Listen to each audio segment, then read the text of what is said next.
Hey everyone, welcome back to my channel.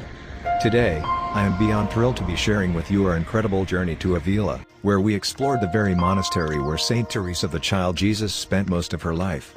So, let's get started on this spiritual adventure. Welcome to Avila.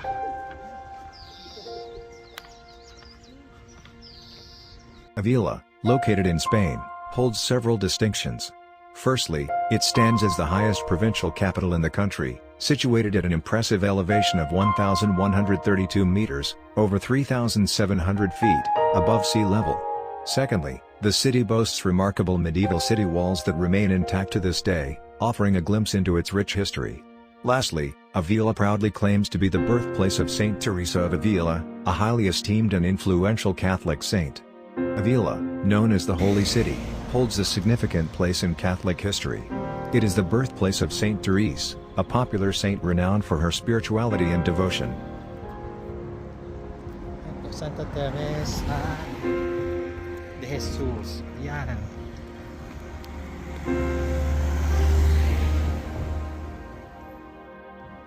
We've finally made it to the monastery of Saint Therese. Just being here envelopes you in an indescribable sense of peace and reverence.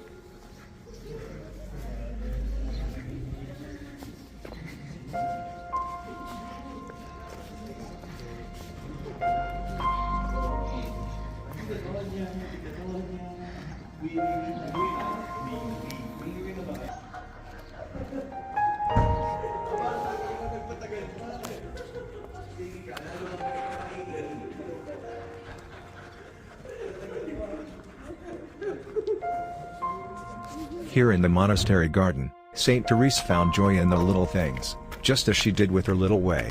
It's a lesson for all of us to embrace simplicity and find beauty in everyday life.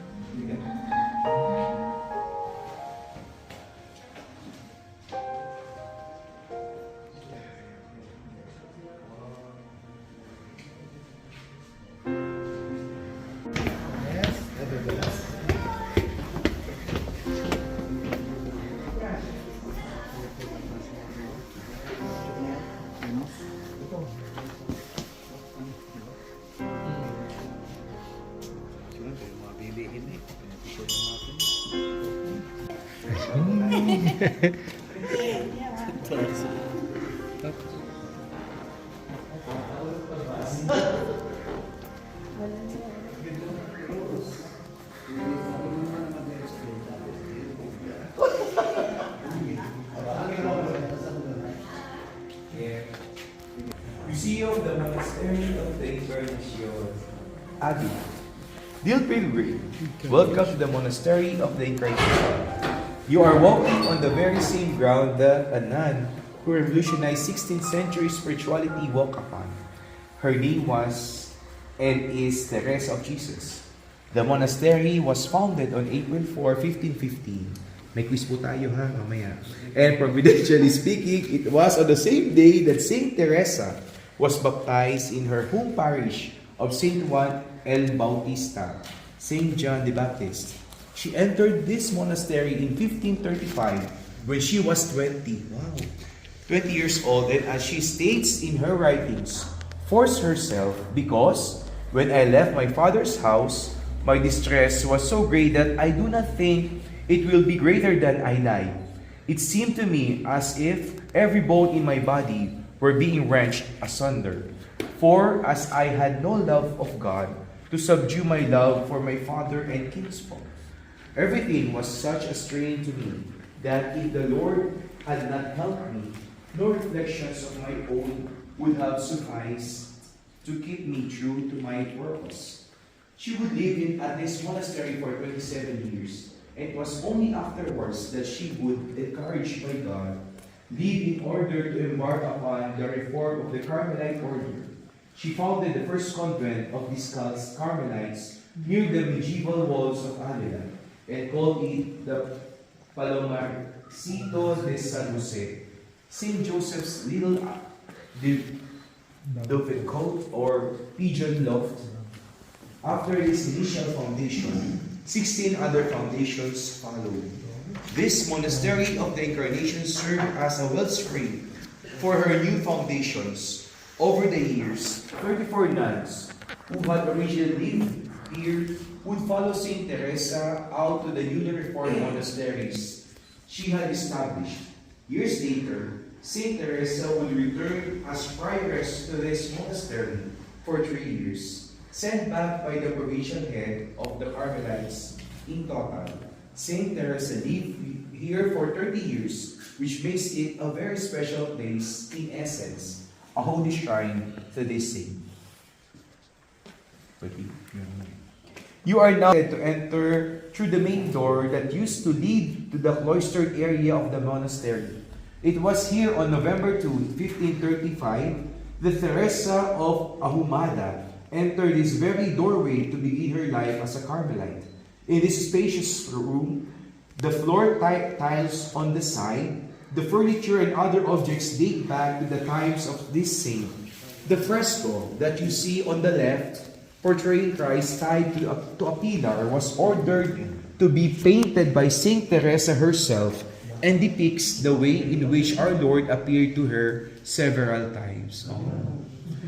Located on the wall in front of you is another fresco that the nuns in the monastery arranged to have painted in the 18th century.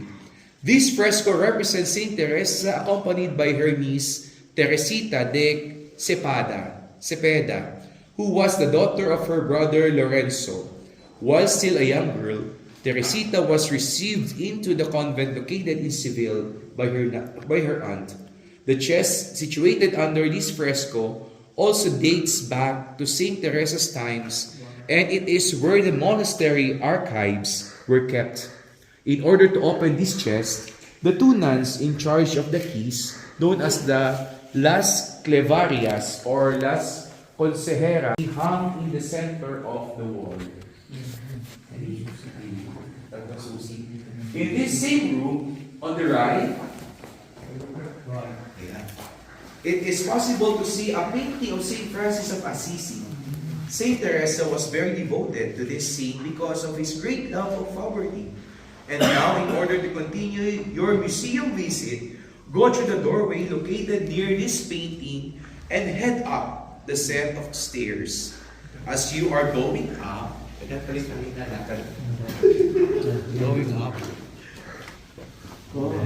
you will see off to the right the chair that St. John Paul II used when he visited this monastery in 1982. Celebrating the 4th centenary of the death of St. Teresa. So, tingnan niyo po muna yung chair. Yung chair po ni St. John Paul II. Over this chair is the praise that St. Teresa pronounced as she lay on her deathbed. At last, I die a daughter of the church. She rightly could have been proud of so many other things, and yet she found nothing greater to say except that she had been always faithful to the church. We have now reached the door on the second floor, which leads to a cell from St. Teresa's time as it existed before the reform.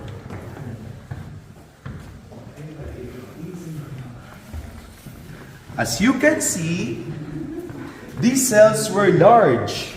Ay, ma-large nga.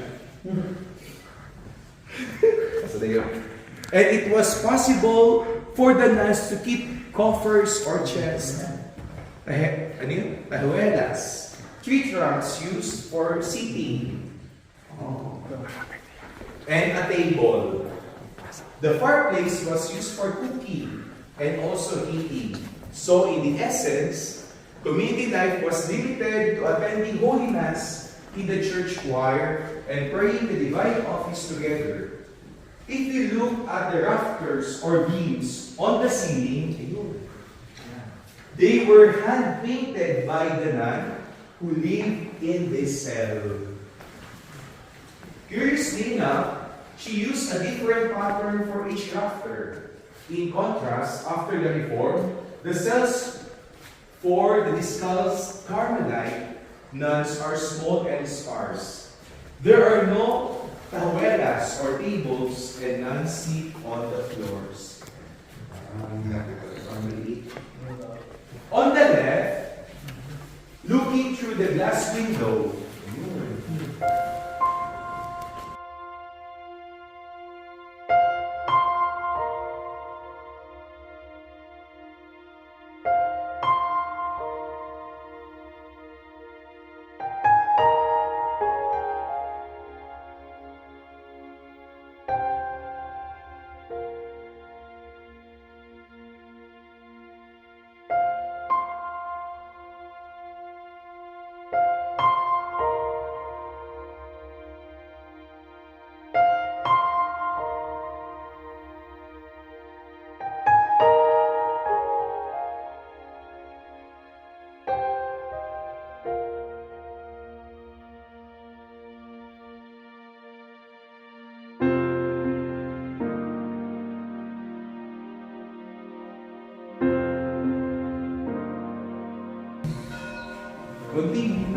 in the glass case, also located in this cell, you can see heroic musical instruments that belong to the monastery.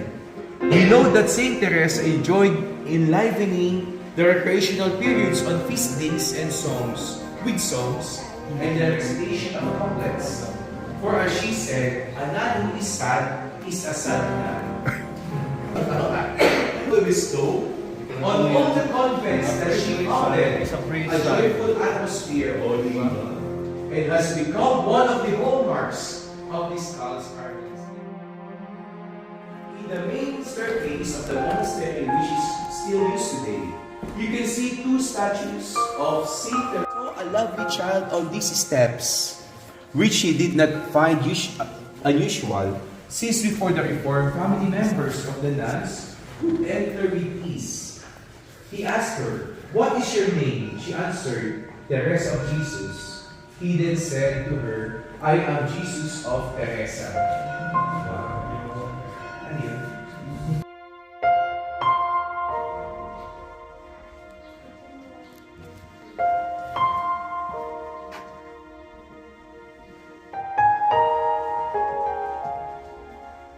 Nandito sila nag-uusap sa mga de la Cruz.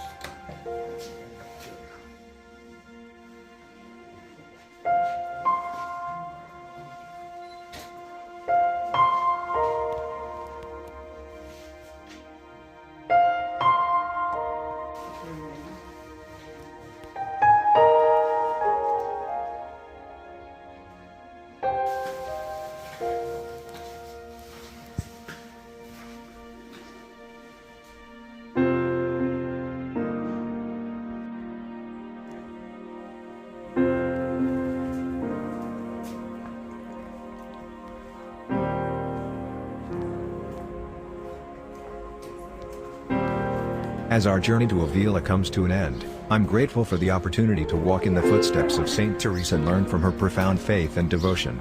Remember, no matter where we are in our spiritual journey, we can always strive to live out the little way and find joy in the simplicity of life.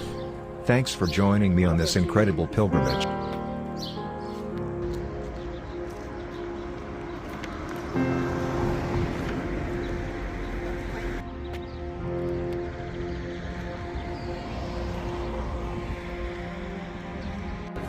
Pwede sa chick.